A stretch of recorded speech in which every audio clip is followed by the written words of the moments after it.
G'day, have I got a story for you? Check the disclaimer. Episode 36, Precise. This episode was written and narrated by Laura Reily Truth. Little Sweetheart is unconscious in the Mangler is determined to have her repaired to pristine condition before his next barrage of experiments. She requires a lot of healing this time. It will take a while. Big Guy connects our thoughts. We are getting his plan done today. Sometimes opportunities just present themselves, and sometimes brilliant people have brilliant ideas. He and Stretch came up with this brilliant idea a while ago, and we've been waiting for the perfect time. I knew today would be the day. I reach out to Big Guy, thinking as loud as I can. He and I don't connect automatically, but he is used to listening for my mind. He hears me and forms the connection with the five of us. "Hello, guys," I say in their thoughts. "Are we all ready?" I hear them answering all at once in my mind. It isn't overlapping though, like talking out loud. This mind communication is more like an upload of many different pieces of information at the same time. All of it is clear and easy to understand and occurs so fast. I can pay attention to it all equally and do not miss a thing. Stretch and Big Guy are so eager. Stretch in particular, as this is his first time doing anything like this. Stella and I start our organising, as we do before we execute any plan. She pulls out the schedule and we both look it over, memorising everything relevant. I already know.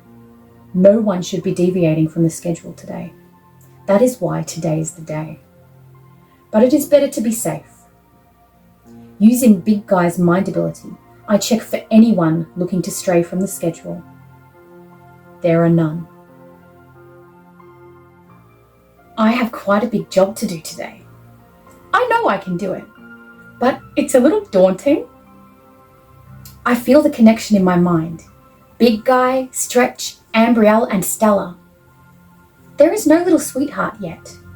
Apparently she is unconscious. I hope she is okay. I know Ambrielle would be making sure she is. That's what she does. Big Guy, Stretch, and Ambrielle are so excited. Stella is too, but also a little nervous. She has never done anything like this before. She is wondering if everything will work out the way we planned. I hope it will. I'm nervous too, but I know Big Guy well. I trust him to keep us safe. It's time for the first step. Big Guy uses his ability, reaching out with his thoughts. I can feel it, or see it. I don't know what to call it. I sense every person in this facility. It's so vast, so many people. Then every camera, every computer, every piece of technology. He can access so many things at once, so quickly. Ambrielle and Stella are very organised and precise. They are making sure they know exactly what needs to be done and when. Checking what people are planning to do and making sure there will be safe passage. Big Guy is using his mind ability to check through the computer storage room, showing Stretch everything in his thoughts so Stretch can choose the best pieces for their plan. Stretch has found exactly what he needs. There is a technician in computer storage. Big Guy puts a suggestion in the technician's mind. It works. He walks over to the storage unit and collects all the pieces Stretch suggested. He is taking them to be incinerated along with the other items he is already removing. It appears to be his job to remove obsolete equipment. So I suppose this suggestion was easy to agree to? I look across at the cell opposite me. Stretch is grinning at me. He is excited to play his part and also waiting to see me do mine. I can feel his excitement rubbing off on me. I can't wait to start my part now. When their thoughts indicate they are all ready, I ask Big Guy, "Now?" He smiles in his thoughts. Absolutely. I hear Stella. Yes, he's in the lab. Ambrielle says, "He should remain in there for the collection part at least. You'll have plenty of time. He has a lot to do. You'll only be seen on levels that he normally works on." I smile and walk to the front of my cell. I look at Stretch and give him a wink. He salutes in response. I split myself off, appearing in the hall, ensuring my appearance exactly replicates how Ambrielle and Stella recall the lab assistant in their memories. This is quite easy for me now. I've had a lot of practice. I turn to see the surveillance cameras. They are looking directly at me.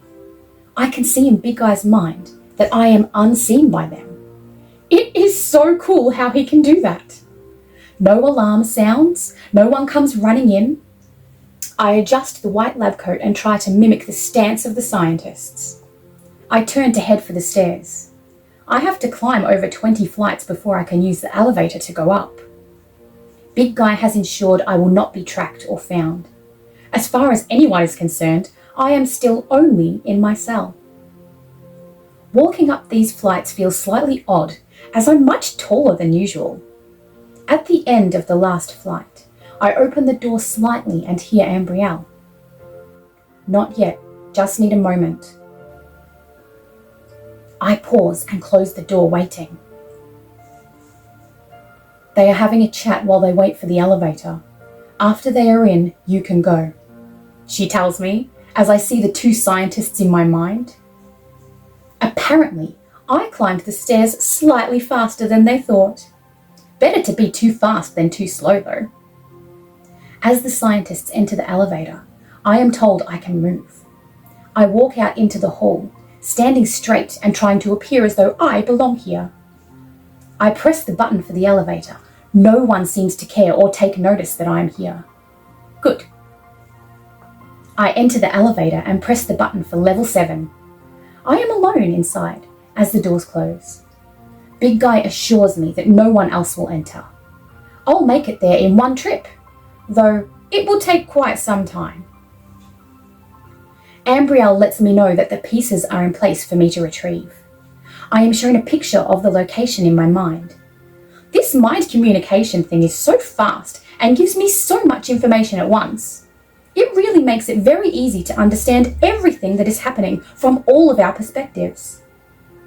The elevator reaches level 7 and I exit, walking quickly like they do, when they have very important things to do. Or so they seem to believe. The hard drives are exactly where I was shown they would be. I pick them up and slot them inside my large lab coat pockets before heading back to the elevator. All the cameras are being adjusted by Big Guy to ensure I will not be seen by any of them. It is also very easy walking past everyone. They see me as one of them. Not just one of them, but someone they are all familiar with, who they expect to see. I do not draw attention, and will likely not be disturbed. Ambrielle came up with that idea. I like it. After a long elevator ride and many flights of steps back down, I return and stand outside Stretch's cell. He's been waiting for this part. It can't be a surprise anymore, as he can hear everything I am thinking, thanks to Big Guy. But I'm hoping he will still find it funny.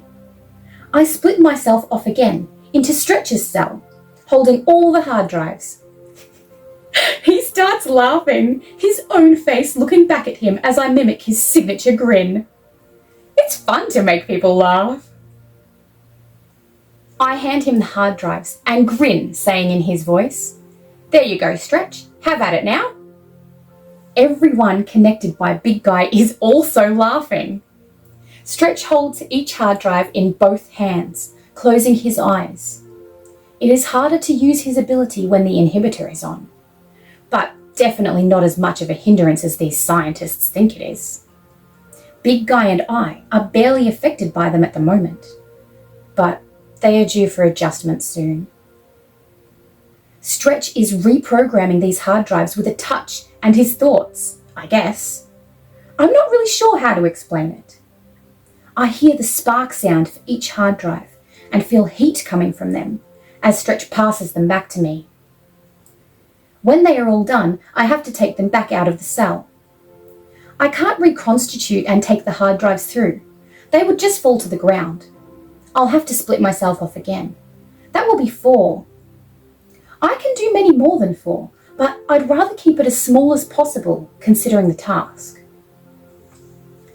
I stand at the front of Stretch's cell, holding all the hard drives in my arm. I watch the lab assistant, me, step aside to make space, and I split myself off into the hallway, appearing as the lab assistant again. I grin at both the Stretchers in the cell and turn to face Big Guy's cell, waiting to see what I need to do next. It looks like I have a little bit of time before I need to move again.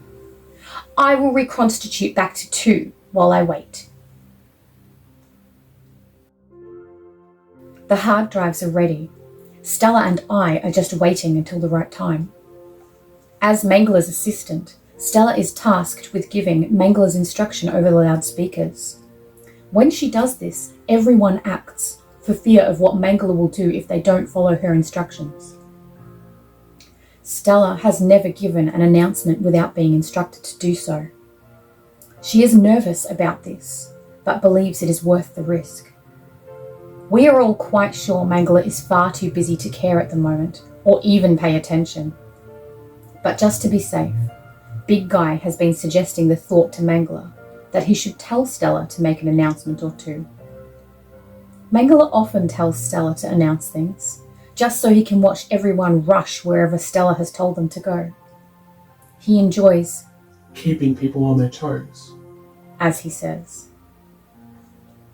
I watch all the relevant people in the facility, making sure they are where they are meant to be. It's time.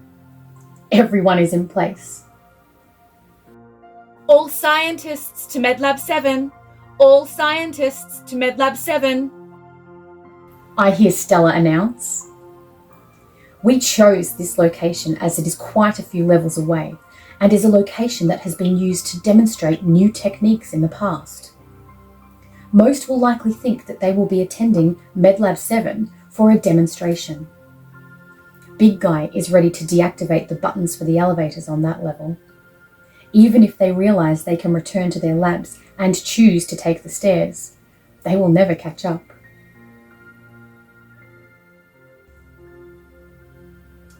I hear Ambrielle and Big Guy in my mind. We're ready.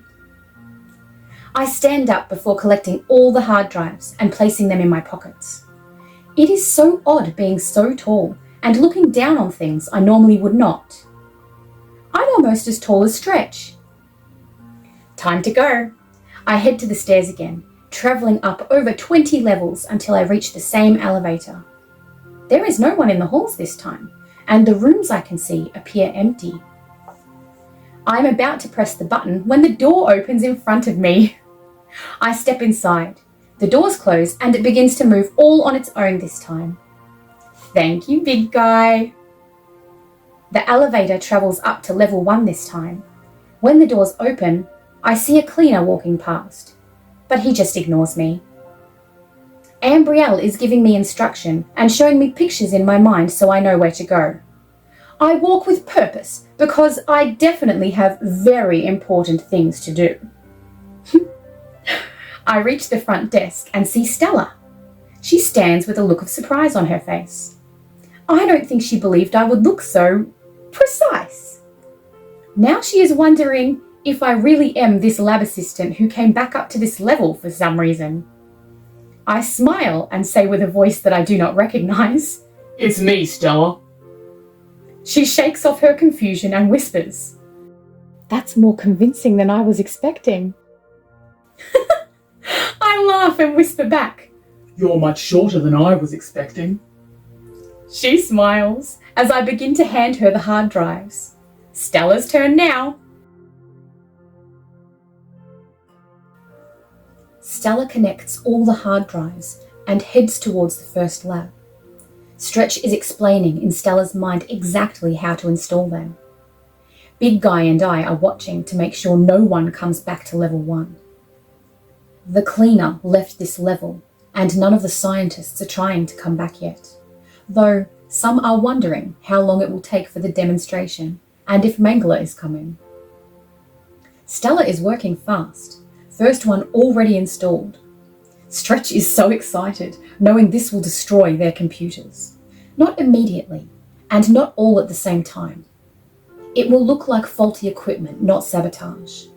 They will start running slow, delaying all the experiments and allowing people to avoid more painful parts. The scientists will run out of time for things with slow equipment, and Stella should be able to help more people.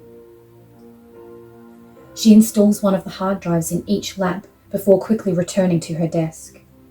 Just as the elevator starts working again and the scientists begin to return to level 1.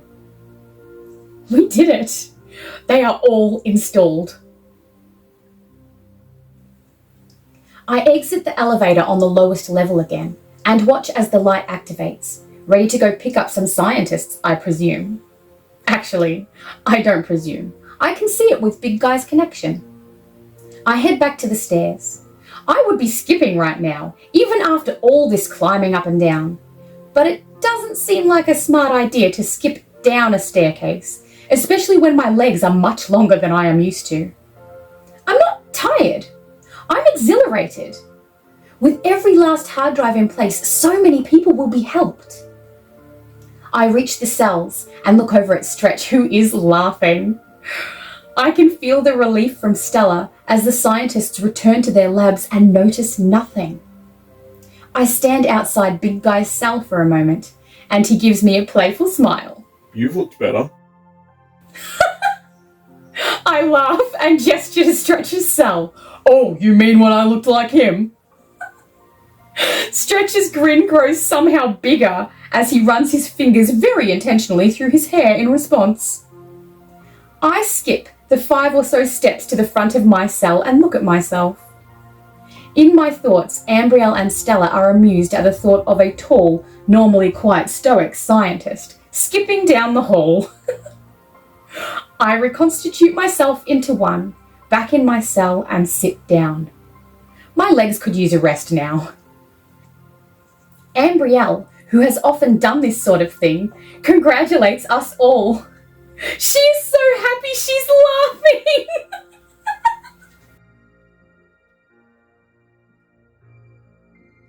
Thank you so much for joining us with the cuppa. We appreciate your company.